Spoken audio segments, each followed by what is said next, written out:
Today, on the Game Corner, our game in focus is South Park: Stick of Truth. At 4:15, we'll debate the benefits of sandbox games versus open worlds. At 4:30, we'll talk to our gamer, Christian Mullen. And finally, at 4:45, we'll argue about whether TV shows should be turned into games. For the final time with Nick Jerzak and Eric Jaworski in Ithaca College's VIC radio studio on Saturday, April 26th. This is the Game Corner. Oh yes, another rousing rendition, and the very last time that the Game Corner will ever be on. I am Nick Jerzak. And I am Eric Jaworski, and today we are going to be talking about South Park: Stick of Truth. Yes, we just did that in complete sync without even trying. We can be an awesome tag team, and it's always been a very, very great pleasure to be on the show here with you, Eric. Of course. And you know what? Here's what we're going to be talking about today. We've got, at 4:15, we're going to be talking about sandbox versus open world games. At 4:30, we're going to be talking to your friend Christian Mullen about his experience with South Park: Stick of Truth. And of course, we're going to be talking, of course, with the idea of TV and movie games and their successes and failures. Mm-hmm. So it's going to be a really, really great show today. Oh, yeah. And, of course, I really love South Park, the TV show in general. And especially when this game came out, I was just so excited. Well, the great thing about it is that they psyched you up for it using an actual episode of South Park, where it was the console wars, and then they ended up basically turning that into, why can't we rally around this single pointless stick? Yeah, like, not anymore. Like, look at what we've done without, like, actually playing video games. Look at what we're doing, just being outside, outdoors, you know? Let's just play with this stick. Bye, South Park: Stick of Truth. And that whole, like, scheme thing, especially when they did, like, that Broadway episode, how they're like, Broadway bro down. Yeah, Broadway bro down. Go see Book of Mormon. You'll get a blowjob. But yeah, it was clever plan. They do always have some clever planning, especially, and it was an awesome 3-parter episode series, which again does lead into it. And especially when I was rewatching that episode, I was just thinking about the game itself. I was like thinking, I feel like I'm still playing the game, but I know I'm watching an episode. And in fact, some of the music is also in the game that was from, you know, that whole Game of Thrones themed. The very best part about this game is that it actually plays and feels like you're in an episode of South Park. Not even an episode, a season. An entire season, because I wouldn't go that far. Maybe a story arc. If you had a movie of South Park, then you would be able to say that this is basically reflective of that movie. But what I mean by saying that it plays and feels like South Park is that it's the two-dimensional side-scrolling.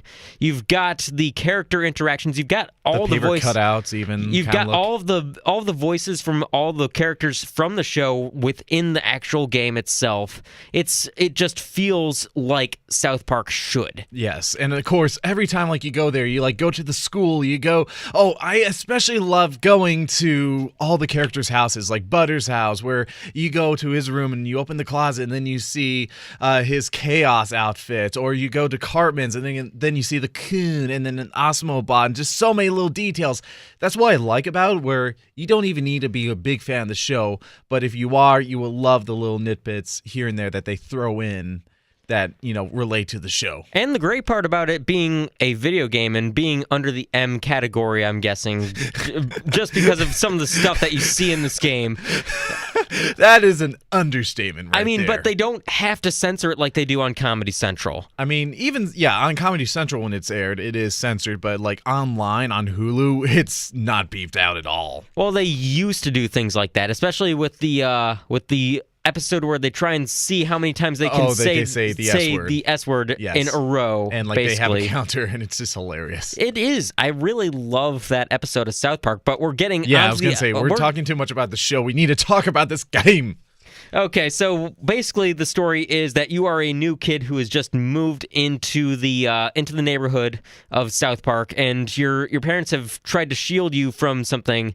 You don't exactly know what when you begin the game. He doesn't remember anything. That's good. That's good. Yes. Just like that little joke. Yes, it's really, really funny.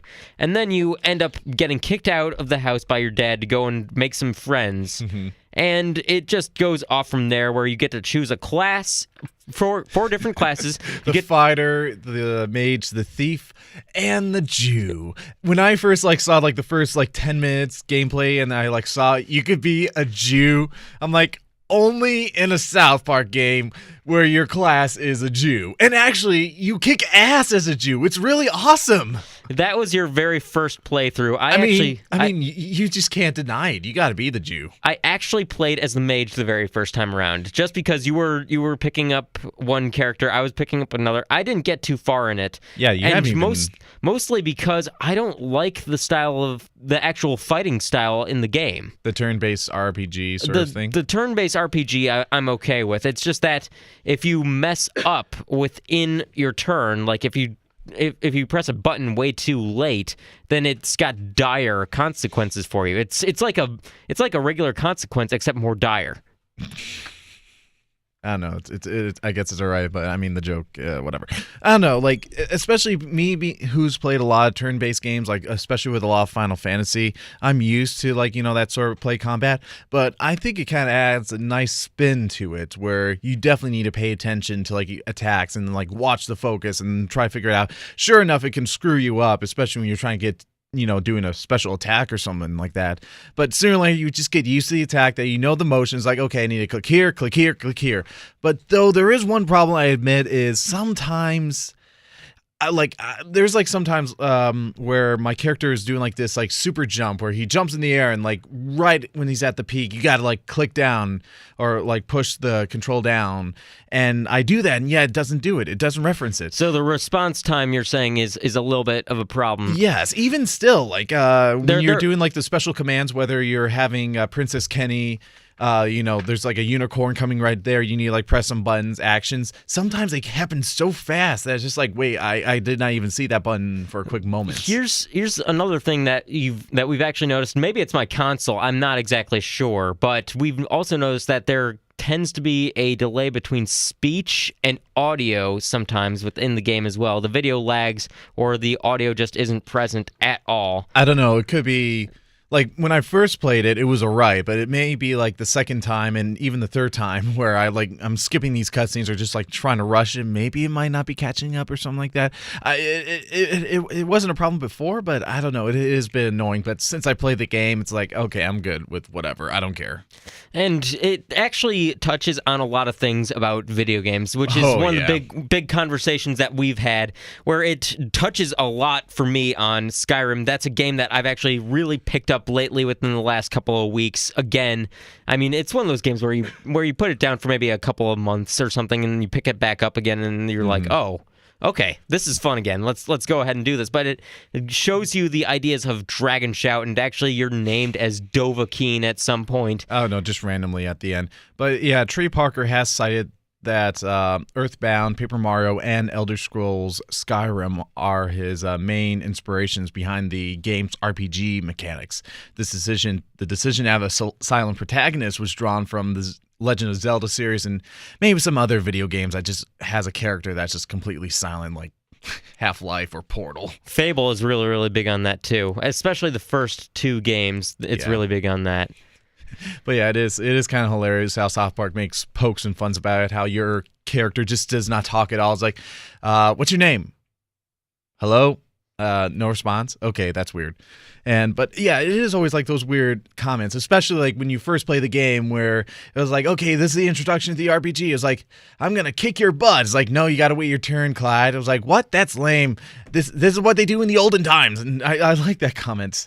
There's so many jokes. There are a lot of jokes about video games. Another big one that you notice later on is the idea of Nazi zombies, where you've got just these random people who are zombies and are speaking in German, and it's annoying beyond all ends. Not even just people, but unborn fetuses are also turned into Nazi zombies. Ah, yes, and the point where you actually get to perform an abortion. Yes. Always great.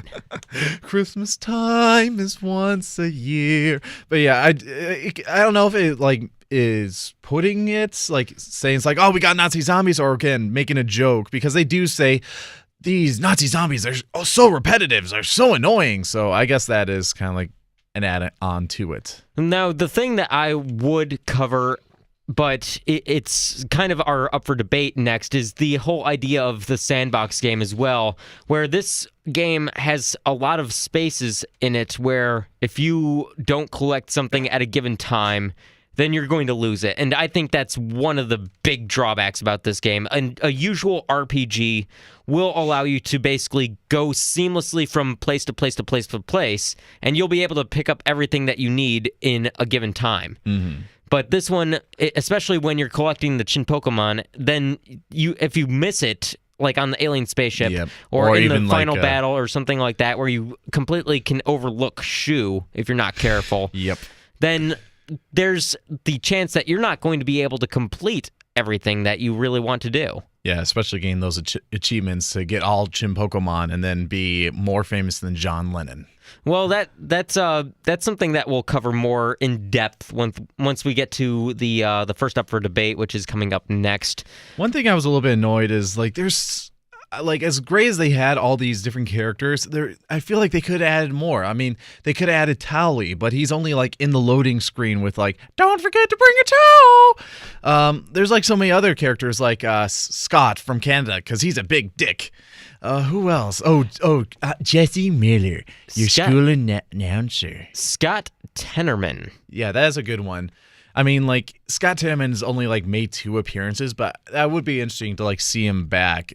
I don't know, maybe in a sequel game or something like that, but hopefully we'll figure out in due time. But especially, I don't know, there's a little spoiler from the South Park series I don't want to ruin exactly, but I mean, we're already giving away a lot of spoilers as it is, so you might as well. Okay, so basically in their 300 episodes or something like that, Eric Cartman figures out that his actual father is actually Scott Tenorman's father. So Scott Tenorman is actually his brother. That is actually awesome. So I don't know, that'd be a weird brother fighting thing going on. But yeah, again, there was a lack of characters, but for what they have, they definitely have a good amount of characters, and they do feel like themselves, especially Randy. Randy Marsh is one of the best characters the in best all fathers of ever. Comedy. He only can be trumped in terms of father figure characters by Noah Levenstein. Noah. Oh yeah. Now I American remember. Pie. Yeah. I just remember that. You cannot beat Noah Levenstein from American Pie. But anyway, we are coming up to a break. If you have things that you think that are good or bad about the game that we didn't cover, feel free to tweet them at VIC Game Corner or at VIC Radio. You're listening to the Game Corner here on The Best of What's Next, VIC Radio. The Game Corner. Deep in the lands of Zaron, the humans of Koopa Keep struggle to stay alive as they are attacked by the wicked drow elves of Larnia. Darkness falls as the humans beg their king to save them, a noble king known only as the Grand Wizard. For 1,000 years the battle has been waged, with only the bravery of the Grand Wizard to protect his human followers. But even though the Wizard King is so undeniably cool, the drow elf armies continue their attacks. They seek the humans' most treasured relic, the Stick of Truth. But the tides of war soon change, as news of a new kid spreads throughout the land. In order to save the humans, the Grand Wizard must get to the new kid, before the drow elves can manipulate his land, and use him to take the sacred relic from human hands. For whomever controls the stick, controls the universe. South Park, Stick of Truth. The very big opening to the actual game right there here on VIC Radio's Game Corner. We're going to do our first up for debate, which is the sandbox game versus the open world game. We're going to dive right into it, and we're going to really get immersive in what we really like, or what the various aspects are of these two types of games. First off, let's look at the benefits of sandbox gaming. I'd say, for the one thing, you have the ability to have a much more structured story. And that is in a sandbox game? Yeah. Yes. You have a much more structured story. You can be able to say, hey, you're not able to go here, or you are able to go here. You're able to limit the amount of items that you have and actually have a much smaller game, and you'll have a more focused game as well. Mm-hmm. And having said that, there are a lot of drawbacks to this sort of thing, Eric, in that we've got a game that is maybe so rigid it doesn't allow for a lot of freedom. And this is something that I noticed was a huge problem in South Park. You only have 4 classes that you can choose from. Your skills you don't actually get skill trees, for one thing. Mm-hmm. You can't choose your race well, you can choose your race, but you can't choose whether or not you want to be a boy or a girl, so you've basically limited your audience that you can sell this game to. And, I mean, it's just got a lot of problems that also go along with having a much more rigid structure to the game. No, there's no doubt that South Park is... I want to say that it is more tailored to the male demographic, but no doubt there is probably a female demographic that do enjoy the show. And it is like, I did want to see, like, can you actually be turned into a girl, or even with your clothes or your hair? Like, I mean, you're able to have girl hair in any time, but yeah, at the start, you're basically a boy the entire journey through. And I don't know, it definitely helps out.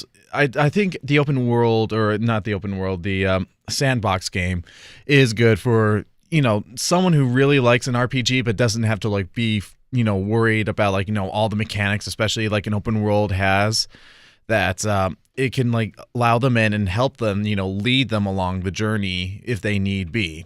And of course, yeah, South Park is limited to basically the town of South Park with Canada. I mean, when you hear South Park, you're like, you should be exploring South Park, nowhere else. So which is why it's good that it is a sandbox game instead of an open world, and at the same time, you're able to explore South Park. And sure enough, yeah, some sandbox games are bad, like especially with South Park, where if you miss something out on a certain level, and you know you're not able to go back on that level, it does suck. But I don't know, some open worlds may have that slightly. I mean, I remember in Oblivion where you had to destroy the Oblivion gates, and sometimes there's like awesome items in there, and especially when you beat definitely the game, awesome items. Yeah, but especially when you beat the game, you're not allowed to go in those gates anymore because you get rid of them. So there's like small elements of that, but again, if it's crucial to the story, and especially for a sandbox game like South Park, it is a little rigid. Anyway, the only other thing that I have to say about the epitome of what a sandbox game should be, in my opinion, is the Arkham series. Those have had so many great experiences with allowing you to explore while not feeling too constrained as well. And it opens it up to a 3D world. It opens you up to basically building up a skill tree, and it's right there. It's the perfect sort of sandbox game, in my opinion. Yeah, there's also other games that I can think of, like the Spider-Man, like especially if you're able to fly around. I think that's definitely where you definitely feel open, especially in a sandbox game like the Arkham series or Spider-Man. And no doubt, yeah, South Park does have its constraints, but again, I kind of think of like how, especially you with the limitations of not being able to, like you mentioned about choosing between Eric or Kyle's sides, how that doesn't go around. Personally, my take is that, especially with a comedy like South Park, they really need to work on the jokes and work on all possibilities of these jokes. And it's just a little bit too much, or even just too disorganizing to like, okay, now I need to really think of other jokes for this situation or other situation like that if you were supposed to encounter with the kid. My rebut against that, Eric, is simply that if you wanted to role play as a certain sort of character, if you wanted to make yourself just as much of a jerk as Eric Cartman is, and you wanted to just play through a single storyline being on Eric Cartman's side, or if you wanted to be altruistic like Stan and Kyle are, and wanted to go on their side from the beginning and try and be an elf from the beginning, I'd say that you're limited in your ability to do that. And that is not a good thing for an RPG to do, because the whole point of an RPG is to roleplay. Yes, and at certain points you do sort of roleplay, at least with your character, what he looks like, what he wears. Sure enough, there aren't any choices of exactly what he gets to do in the story, because basically, even still, you're still fighting alongside with Eric and Kyle, despite any choice. It's just basically what boss do you want to fight. It is true about that, but again, with South Park, I don't think they're wanting to be that deep into a story. Well, let's look at the other side of the coin here. Let's look at open world games and what the benefits are of that, which is obvious that you have the freedom. You have the freedom of being whatever race, whatever gender that you want. You have the freedom to explore a much larger area. You have the freedom to customize your character as much as possible. The only problem is that these sorts of games don't come out all that often, and when they do, sometimes if you don't do them well, then they're not going to have the same effect as you would want them to have. Yeah, I remember still like my first time with Mass Effect when I played it when it first came out, I want to say, and it was just way too daunting for me because I didn't know where to go, what to do.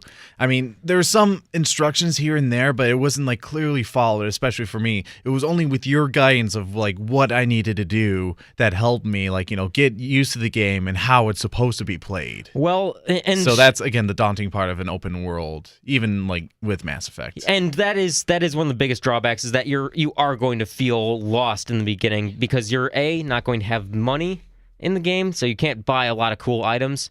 B, you're going to not exactly know the controls or what the exact story is because Until you encounter them. These are much more fluid games, and they allow you to wander about, and the situation changes as you enter specific areas. Like, I'd say that the epitome of an open world game are the Elder Scrolls games, where you actually have the ability to explore all across this one region of Tamriel, and the situation changes. Like, if you start getting attacked, you notice the music changes. You notice that you're getting attacked by whatever's attacking you, whether it be a wolf or if it's a dragon.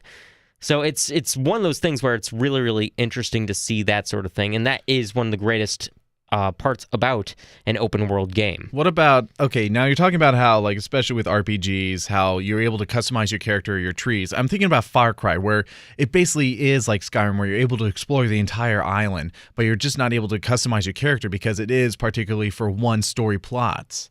Like, does that sort of fault in the gameplay at all, even though you're still able to customize what guns you have along with, like, the tree? See, you're just like this one particular character. If I were to classify the Far Cry game, especially Far Cry 3, seeing as that's the only one that I've played, I would say that is a very pseudo game. You're not in a sandbox. You're not exactly a sandbox, but you're not exactly a free world either. You have the ability to explore like you would in an open world, but you have a very rigid storyline that you have to follow as well. So it is one of those games where, in essence, every single one of these RPGs is a sandbox. It's just dependent upon how big the sandbox actually is. Or how you look at it. I mean, even technically, if you would look at the Elder Scrolls, it basically is a sandbox, but just a bigger sandbox, I would just say. That's what I just said. I'm just agreeing with you. I'm just agreeing with you. Okay. So let's move on. South Park is clearly a sandbox game. And what would it have been like if it were open world? If you were able to, instead of like exploring this two-dimensional world, what if you were able to go inside the first person of your character or be on the third person back of your character or something like that, and you're able to cross streets and you're able to go behind buildings as opposed to being in front of them all the time? I don't know. It's one thing, especially for South Park, how they really want to make it seem like an episode, which is why they did not use any 3D animation, but just, again, the simple 2D. And again, there's like one thing that Butters says, especially when you first encounter the world. It's like, yeah, this is such an open world that it's so dangerous that our parents won't even let us cross the street or something like that. It's like a weird side note that I just think where it's like a little funniness how they even make a joke how they're not even that open themselves, how it's just, that simple pan scrolling. And again, that I personally think, and I like it, that they keep it that way for keeping the authenticity of South Park. That's actually a good point, is that we want to keep the authenticity of South Park. I'm not saying that this should be an open game. I'm saying what if it were. I think it would just completely lose us. I don't think so. I think we would be able to do certain things over other things, and you would be able to explore a little bit more, while at the same time, looting containers and things like that. That would be a little bit of more of a better experience than what we have now. And I don't know otherwise. It's just a game. It's a scenario where if you made it into a pseudo, where it's not exactly sandbox or 3D, I think it would be the best fit for a game like this. So we actually go off of cheat sheets. I'd say we've basically covered the last two questions here, but it's time for our preferences. What do you prefer, the open world or the sandbox? That is difficult.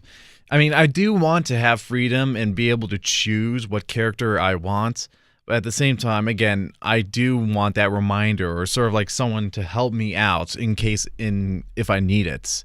So it is difficult. I'm open to any game, to be honest. But if I had to choose, I probably would go for, I suppose, an open world more than a sandbox. But again, I would still enjoy a sandbox as it is. I just enjoy a game as it is.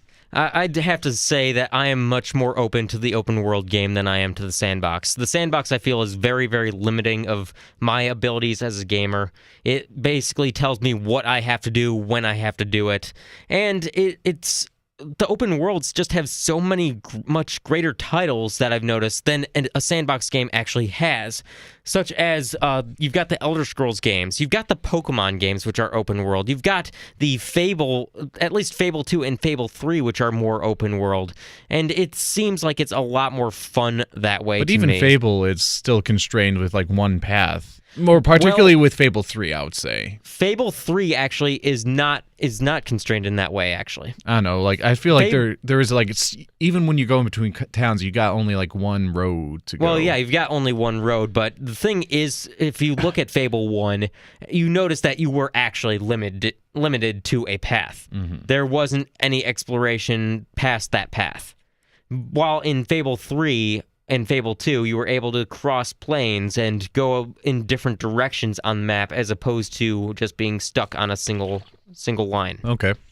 So it's one of those things where I think the open world is much better, but we're actually coming up to a break. We are going to have our gamer, Christian Mullen, right after this. You are listening to the Game Corner right here on VIC Radio. The Game Corner. Welcome to the KKK bag did you, who probably can also handle our finances. Kick Clyde's ass, new kid. What I do? I'm the king, Clyde, and the king wishes to be amused. Go on, new kid, kick his ass. I'm gonna kick your ass. Clyde, you have to wait your turn. That's lame. No, Clyde, it's like olden times. You have to wait your turn, like in the Middle Ages, Clyde. I know it's lame, Clyde, but that's how we're f***ing doing it. Prepare yourself. Alright, it's time to use your heroic powers. Using your ability takes power points, or PP for short. PP. If you have a f***ing better name for them than f***ing say it, Clyde, I'm the king and I say it's PP.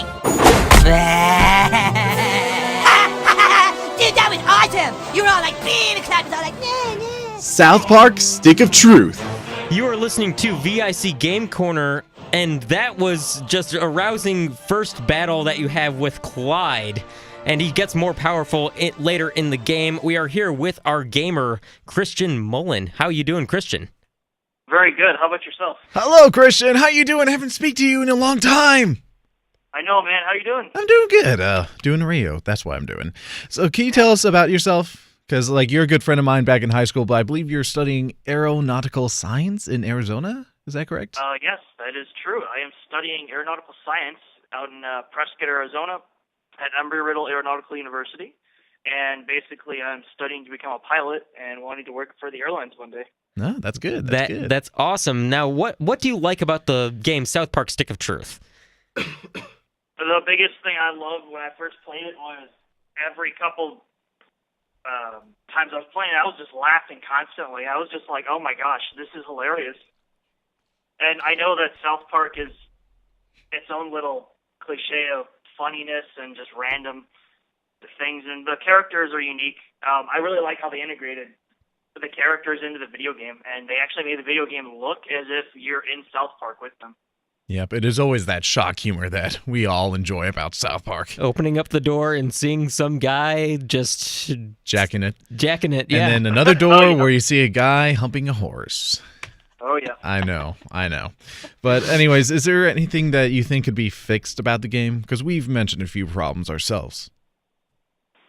What are some of the you have? Just so I can kind of get an idea. Well, some things that I noticed about the game myself, and this is just my own personal opinion, is that because it's a sandbox and it basically gives you such a rigid storyline, if you miss things earlier in the game, such as when you're on the UFO or when you're in the final battle, then you can't possibly get those things back. Like if you're looking for the Chin Pokemon and you miss one, you're screwed. Oh, yeah. Another one that I mentioned myself was kind of like mechanical stuff, where if you're, those reaction times, whether you're having Princess Kenny like get on a unicorn. Sometimes they go by so fast they don't see it, or sometimes the reaction doesn't even work. Another was sort of like audio problems where the audio wasn't even going even though a character was talking. Though that might have just been my Xbox. I have no idea. We don't know.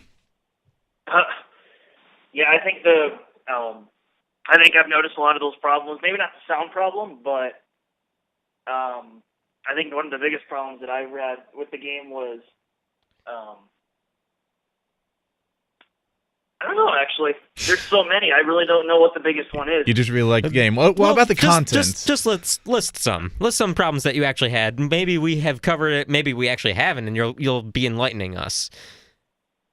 The biggest problem I had was I actually had to go on YouTube to look on how to solve a lot of the missions because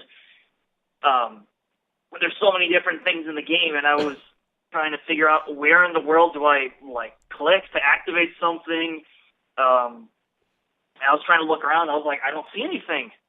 Yeah. I think that's part of the biggest thing for me is I was really confused during parts of the game where I had no idea what to do or what to do next. They were telling me, go talk to somebody or go activate something. And I was like, what am I trying to activate? Are you talking about like the man, bear, pig sensors? Yeah, all that stuff. Yeah, it was a little bit. I have no idea how to get in here. Yeah, it was a little difficult to be honest, but again, you gotta explore the little areas. I admit it was a little bit weird to find out where to go, but I've sooner or later found out myself. Now, do you think that Stick of Truth actually lived up to the hype? They were hyping up this game at E3. They were hyping it up, and then they delayed it even more. They did a show, basically, that led up to the entire game. Do you think that the game actually lives up to the hype? I think it does. It kind of left me wondering at the end a little bit, though. The ending? I watched the South Park episodes that was leading up to it, and I didn't unfortunately watch the whole E3 thing about it, but I'm sure that it was pretty awesome. I think that the game lived up, but I think at the end it could have maybe been, I don't know, I was a little confused at the end. I was like, what the heck just happened? Fair enough. So what kind of character did you choose to be? What class did you choose? I chose to be the fighter class. Really? Not the Jew? No. I chose the Jew. No, I don't know. I wanted to be. I was thinking about being a mage or anything like that. I was like, but then Cartman was like, a mage is like a wizard, but only not as cool. Only not as cool. Nah. A fighter kicks ass. And so many other stuff. Sometimes if you're the correct race too, then you can get some funny comments. Yeah, like a white thief? Never heard of it. So weird stuff. But I was a Jew, and I had some fun times. What are your thoughts about the turn-based style of the RPG?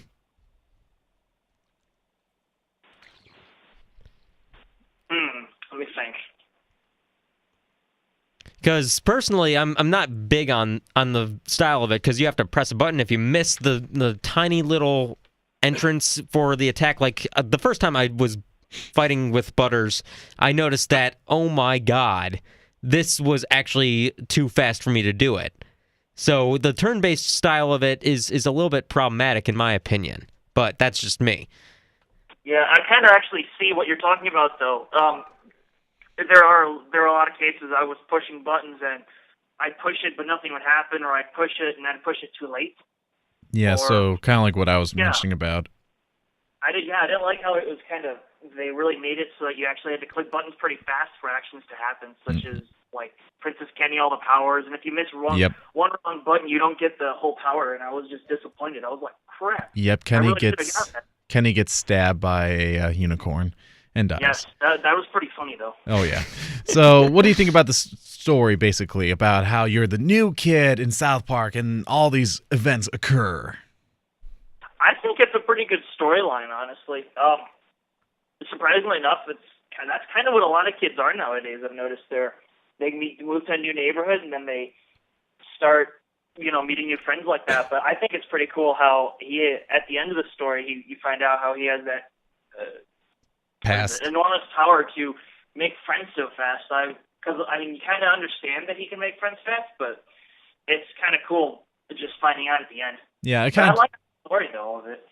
It kind of reminds me back when I was when I moved into the suburbs myself, and how when I was young and met up with Blake, and we're like, oh, we're doing some games, we're playing, we're gonna pretend we're Teen Titans on all that. So it kind of reminded me of a good time where we didn't have to rely on video games for entertainment, but just pure imagination. I know. I kind of felt the same way. It brought me back to my childhood a little bit playing it. Yeah, even like kids nowadays, they're doing less imagination, I think, and more video games. Yeah, unfortunately. So going along with the whole story aspect of it, what is your favorite moment in the game? Which part of it did you like the most? I think the favorite moment was when you're on the alien ship. I kept doing the whole, what is it? The Simon Says. Back and forth, and I just kept watching it for like 10 minutes straight. I was like, this is never going to get old. Hit the wrong one, and Randy, he's going to be sore in the morning. Yes. So earlier we talked about the idea of open worlds versus sandbox games. What kind of game would you like? Like, do you like the whole freedom aspect where you could just do whatever you want, or do you like sandbox where it is a little bit controlled but smaller? I kind of like a combination. Honestly, I kind of like a combination. Mm-hmm. I know most games I've played are very sandbox where they kind of control it, but there are a lot of games such as I've played Assassin's Creed and stuff like that. Yeah, they have some sandbox modes, but I like the whole open free play mode too, where you can go and explore things, and something you might not get in sandbox mode. So between these three games, Skyrim, Far Cry 3, and the Batman Arkham Asylum, you would probably be somewhere at the Far Cry 3, where it's, yeah, you have a much more rigid narrative, but you also have the ability to explore. Yeah, that's probably where I'd be. All right, that's good. So basically, if Ubisoft were to develop another South Park game, what kind of game would you want to see? I gave an example here of the superhero theme, because they did do a lot with that in a couple of episodes. Yeah, the Coon and Friends. Actually, that would be pretty good, a superhero game. I don't know. I think it would be really cool to see maybe like some, I don't know if they can make it with like Marvel characters or something, but I don't know, because I just saw the Avengers recently, and that just popped into my head. Yeah, I like, especially how they dressed up. But I don't know, like personally, I think the turn-based RPG worked really well, especially with like the whole fantasy lore thing, because we do have a lot of like Final Fantasy and Elder Scrolls. Those are really like RPG, and those are fantasy set instead of like the superhero. But I don't know, it would be interesting thing for them to do. You haven't seen much of the superhero RPG, though. You haven't really seen an open world superhero game. I mean, unless you count Saints Row 4. There's also like City of Heroes, but that's like an online game. That's done. That's gone. That is. I know that was a long time ago, but you know what I mean. There's also like, again, that DC Universe online, whatever they have, you know? Yeah. In the next section, we're actually going to be talking about TV shows and movies that get turned into the games. What do you think about those sorts of games, where it's a movie-based video game or a TV show-based video game or something like that? My opinion on some of those, some are really good, and then some, in a sense, I've seen have just gone to complete shreds. They've just totally botched it. But the thing I've noticed is they have to try and get it correct. They have to actually look at the movie and make sure they don't miss out any big parts of the movie. Okay, so that actually kind of brings up my next question, which is what's required of a TV show or a movie to create a compelling game, or what's required of that game to create you know what? Yeah, you get where I'm going with that. Yeah. I think the biggest thing is that they have to actually follow the storyline, but there are some stories that, some movies that they can't really make into a video game exactly as they'd want, because it would leave the player or gamer very bored during the game. Or vice. I played a couple of those. They need to, I think, have some side challenges that, may have something to do with the video game or something with the movie, but in a sense, it still is part of the video game, and it still leaves the gamer or player engaged in the game and not thinking, oh my gosh, why am I playing this? This is really bad. This has nothing to do with the movie. Yeah. Or vice versa. If you turned an Elder Scrolls game into an actual movie, that might be the worst crap that you've ever seen in theaters. Yes, there are a lot of games like that where if you did the reverse engineering of it, it'd be very bad. Yeah. Doom. Oh, well. So what other games are you looking forward to this upcoming year? Honestly, I haven't really looked too much, but I would like for Ubisoft to make another, maybe like an addition to some South Park game. Mm-hmm. Maybe not another South Park Stick of Truth, but some other South Park game or something. Because honestly, I think that one was pretty cool. Yeah, so maybe they might like respond to, especially with all the praise. I mean, there hasn't been any bad reviews for this game, and a lot of people like it, so there might possibly be a sequel. We don't know. Yeah, we don't know. We'll just wait and find out. We'll just see at E3 or next E3, whatever. Yeah. Do you have a gamer tag? I actually play on my computer. Ah, you're all computer based. Well, is Steam? Is there a Steam? Yeah. Yes, I have a Steam. Okay, I need to add you on Steam, actually. Do you want to share? If not, that's cool. But if you want to share, we're going to be definitely podcasting this episode. So Or message me, whatever. Sure, let me pull up my Steam account really fast. Because I don't remember what it is. I have so many usernames. We actually need to we're go into the actually next segment. we're actually coming up to a break. So Okay. I don't know. Well, just message me your Steam account and, I'll add you on there. We'll have some good times. And also, we need to catch up, especially since you turned 21. We need to have a beer. Oh, I know. Oh, yeah. We'll put the Steam account in the description of this podcast. All right. All right, sounds good. I'll message you, Eric. All right. Thanks very much, Christian. All right, thanks for joining no us. problem, guys. Thanks for joining us on the show. You are listening to VIC Radio. This is the Game Corner. The Game Corner. But to truly succeed in combat, you must learn to harness the power of your farts. Dragon Jump! But being able to cup a spell from a distance can save you in battle. Cup the magic, throw it at your opponent. I'm going to teach you a fart called the Sneaky Squeaker. Make your fart detonate behind me. These 3 pedophiles from Alberta will have their way with you unless you damage them all with one move. Nagasaki, believe in yourself. That's it. You have the power. You must promise to never, ever fart on anyone's bowels, okay? Farting on an opponent is necessary, but farting on someone's bowels is not cool. South Park Stick of Truth. Wow, I can't believe I actually listened to that without cracking up. I know. It was so entertaining just to make that bump. Just like, wow, this is my job. I'm basically making a bump of South Park farts. It's something that's a main part of the game, though. So I guess it's necessary.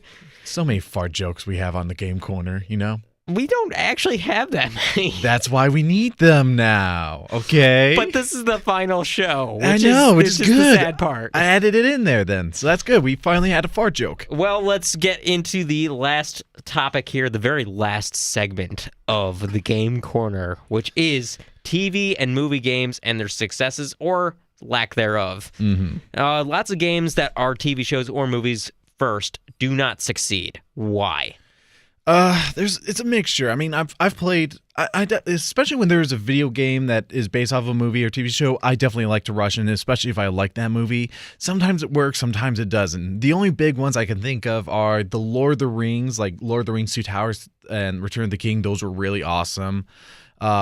Even though the movie was bad, X-Men Origins, it was awesome. It was basically God of War.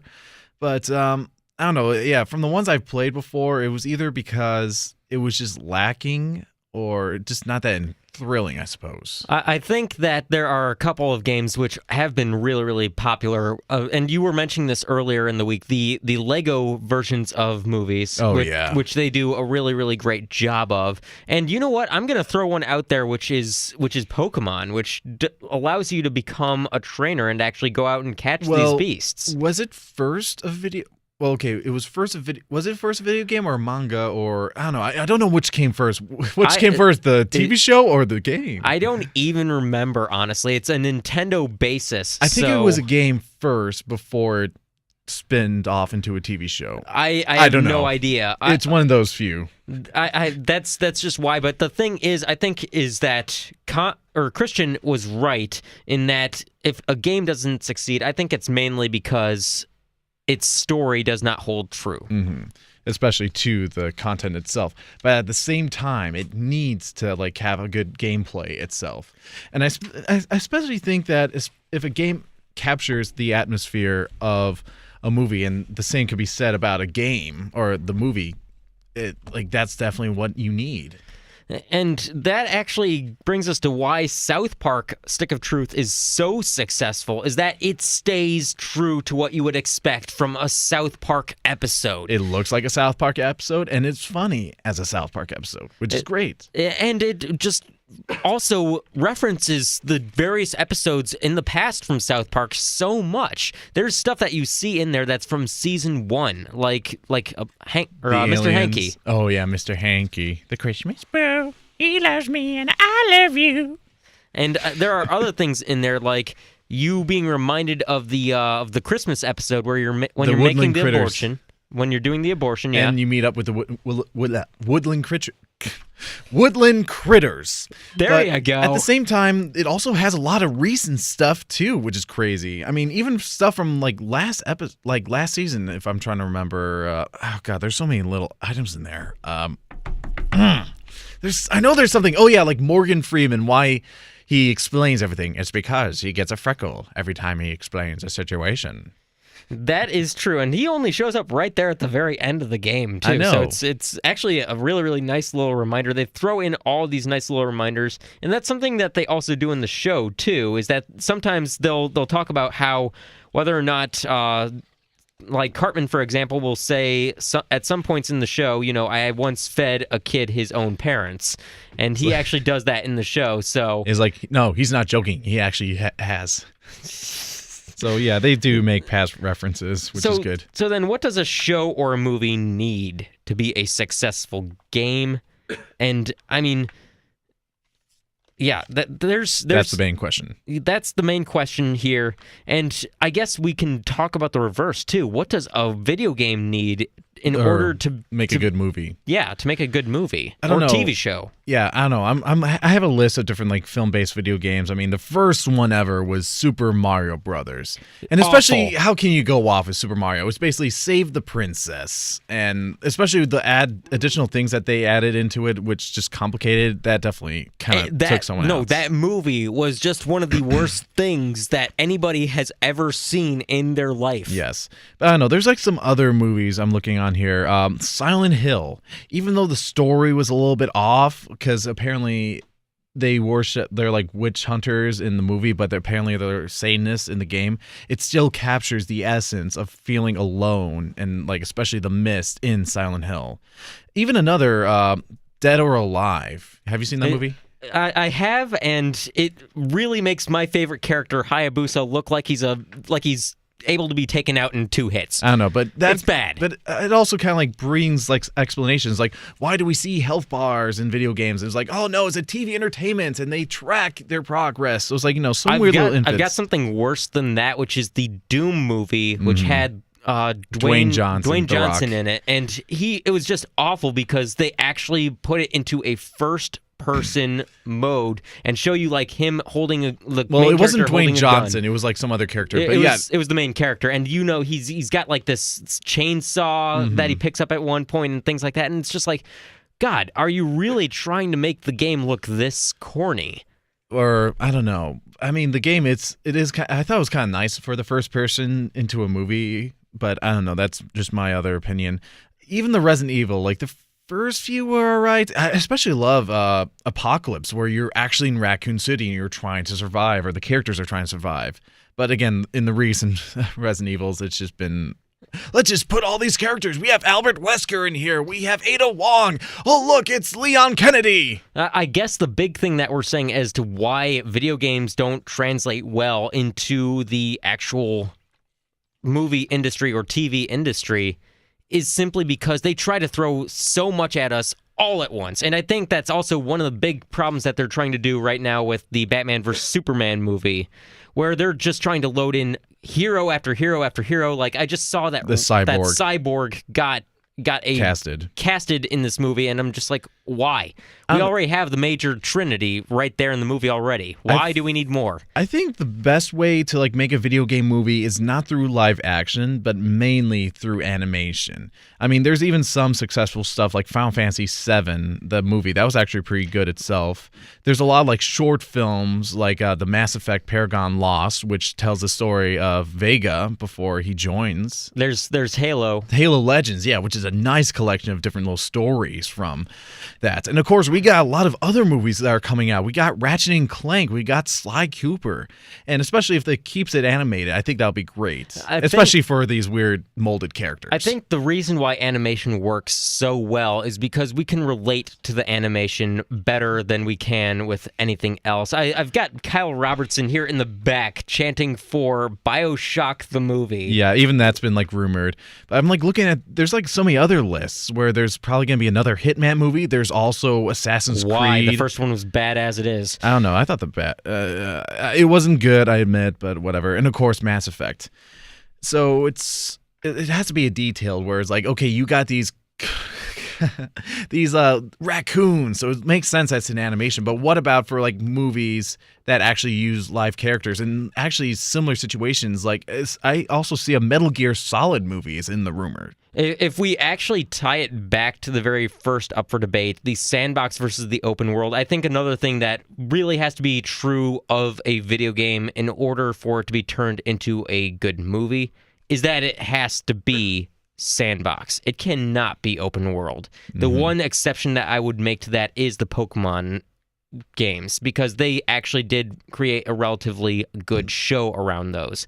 But if you have a open world game like Skyrim, as I was telling to Christian, or one of those games, it would be turned into one of the worst movie abominations that you have possibly ever seen. Well, I remember one time we were talking about Mass Effect and how would that be a good movie. And obviously, it can't be anything after Shepard. It has to be something beforehand. The thing is that with Mass Effect, if you were going to take the main games and turn those into a movie, because they already are very cinematic as they are, the reason why it would work is because Mass Effect is one of those weird ones where it's like Far Cry. It's in between being an open world and being a sandbox game. And it progressively gets more and more sandbox as you go through the various games. True.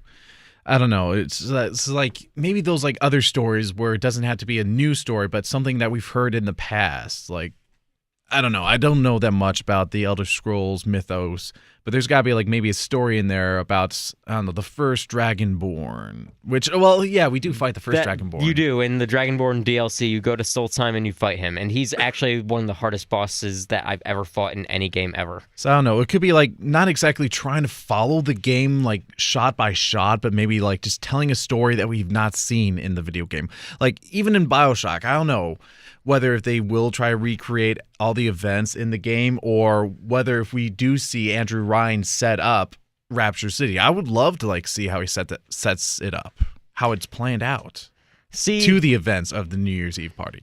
See, I'm not exactly sure if that works for every single game, though. No doubt. But I don't know. It's just some way to like not be, we got to be particular about this. That's very true. And not throw all these references to the other games or characters like Resident Evil has done. That's very, very true. We're actually coming up to the end of the show, and we're going to be... series. Yeah, this is the series finale of the Game Corner. It's a sad moment for me. It's a sad moment for Stephen Bradley, who has been on this show multiple times. Probably for Kyle Robertson as well, just because they've walked in here every single time. I don't actually know what your name is. I'm sorry. Okay. Anyway, but they've walked in here every time after the Game Corner, and it's been fun for them. But we have some big thank yous to give out this time around. What was that? Ben Tillum. Okay, Ben Tillum. Sorry, Ben Tillum. Anyways, let's end this with a bang. Let's make our thanks. And first thanks goes out to every single gamer and every single guest that we've had on this show to begin with. Second one goes out to Chris Wheatley, the manager of television and radio operations here at Ithaca College, to our old station manager, Jeremy Gosek, to our new station manager, Rebecca Zolette, and of course to our talent department, Patrick Hayes, Dave Sperling, and now Perry Koenig. And, of course, now I have to thank you for going along with this, Mr. Jaworski. From day one. From day one when we were planning this damn thing. And, of course, figuring it out one bit by bit. And Anyway. see how it's evolved and critiquing it and all the games we've talked about. This has been the Game Corner. You are welcome, world.